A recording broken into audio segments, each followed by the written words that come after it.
For decades, Hollywood revolved around one thing: the movie star. From Marilyn Monroe to Tom Cruise, from Denzel Washington to Julia Roberts, audiences went to theaters to see them. The draw wasn't the story, the director, or even the studio. It was the actors themselves. But by the turn of the millennium, something shifted. The late 1990s were the last gasp of the golden age of actors who could carry a film on their name alone. After 2000, Hollywood's focus changed forever. Suddenly, it wasn't the actor that sold the film. It was the franchise, the brand, the cinematic universe. And in that transition, something essential was lost: the cultural power of the individual movie star.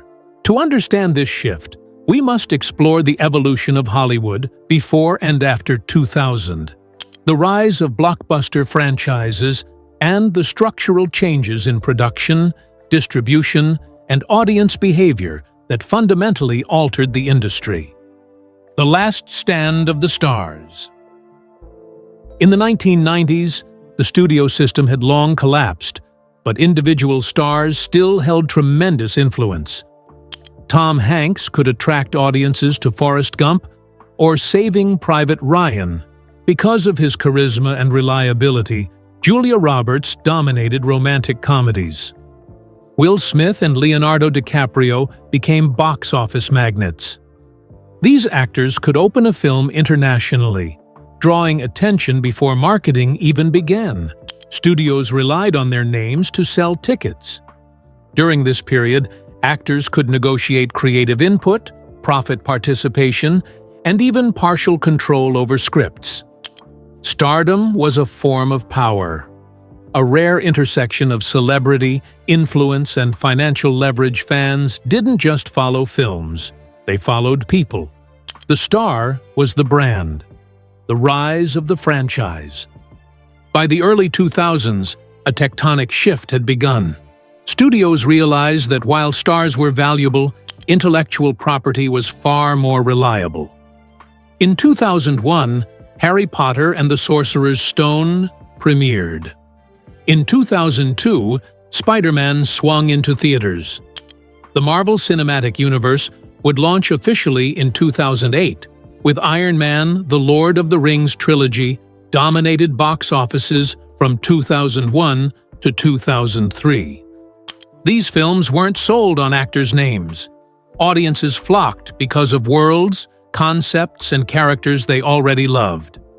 Stars became secondary to the property itself. Even big names were no longer enough.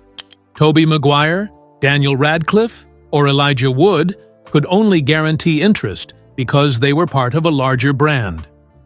The franchise studios recognized that while actors aged, characters could be rebooted endlessly, ensuring long-term profitability. This shift also changed marketing strategies.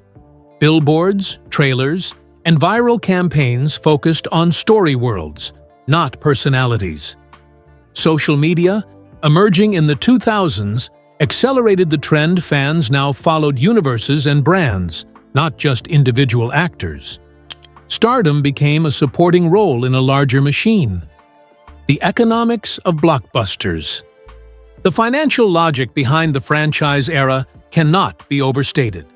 By the early 2000s, studios faced rising production and marketing costs. A tentpole action movie could cost $100 to $200 million to make and another $50 to $100 million to market. Betting solely on a star was risky. Betting on a proven property was safer. Franchises offered built-in audiences, merchandise opportunities, licensing deals, and long-term revenue streams. For example, Disney's acquisition of Marvel and Lucasfilm wasn't just about films. It was about building ecosystems. Every comic adaptation, sequel, or spin-off guaranteed multiple streams of income. Stars, by comparison, could only influence a single project. Studios adapted quickly.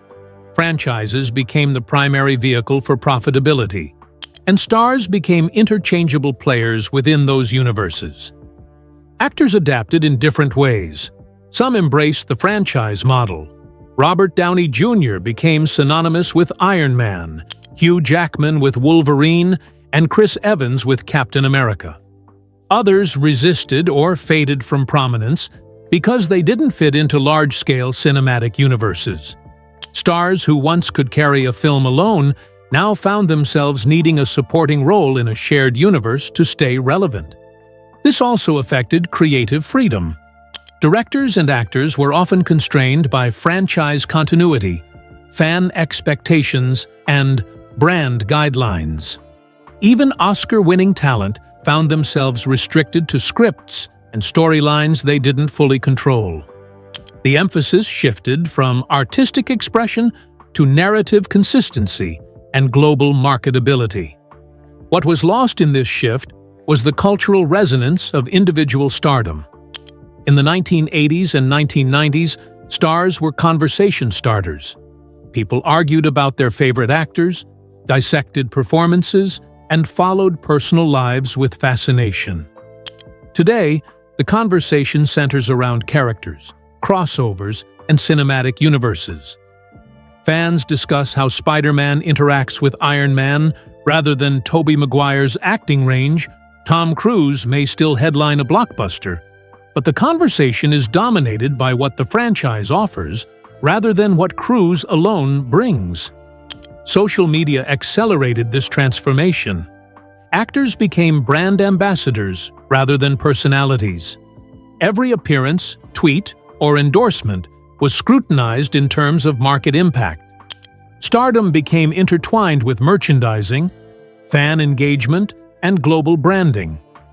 The individual charisma that once defined Hollywood was diluted by the imperatives of corporate franchises. The shift accelerated with the rise of streaming platforms in the late 2000s and early 2000s. Netflix, Amazon Prime, Disney Plus, and others changed the economics of Hollywood entirely. Attention shifted from theaters to screens at home, and production budgets began prioritizing binge-worthy content over star power.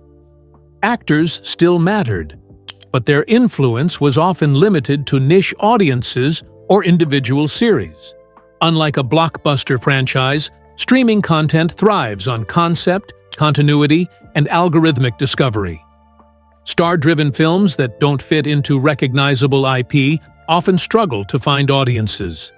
Studios increasingly greenlight projects based on franchise potential, leaving traditional movie stars at a relative disadvantage. The rise of franchises and the decline of singular stardom became inseparable. Internationalization and the global box office. Another major factor in the post-2000 transformation was globalization.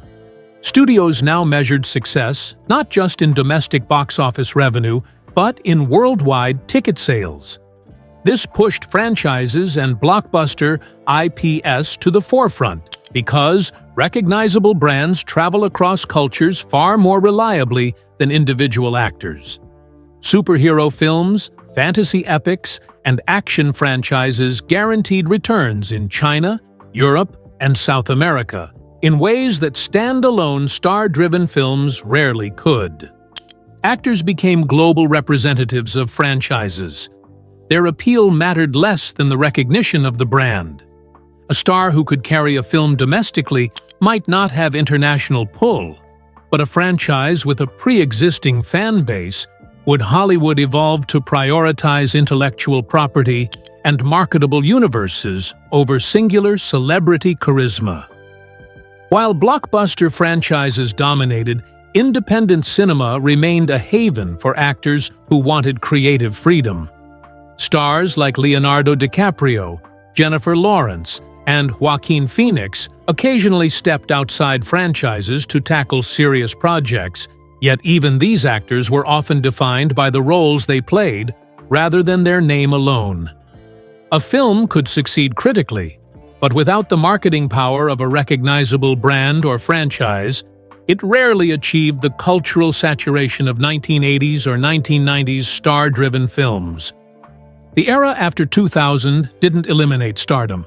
It reshaped it. Fame shifted from individuals to IPs, from faces to universes. Actors could still be adored, but rarely could one person dominate the cultural conversation like Tom Hanks, Julia Roberts, or Will Smith did in the 1990s. The scale had changed, and so had the audience's expectations. The Hollywood of today is a world of cinematic universes, mega franchises, and meticulously engineered blockbusters. The Hollywood of the 1990s was a world of personalities, charisma, and human connection. When fame shifted from stars to franchises, audiences lost something vital. The belief that one person could carry a story and make the world stop to watch. Stars still exist, but their power is now intertwined with larger machines. The post-2000 Hollywood landscape may be more secure and more profitable, but it is undeniably less personal. And in that shift, a golden era quietly ended. The movie star may never dominate culture the way they once did, because now the world watches franchises, not faces. And that is why Hollywood changed forever after 2000. A world where spectacle triumphed over personality, franchises conquered individuality, and the era of the movie star became a memory.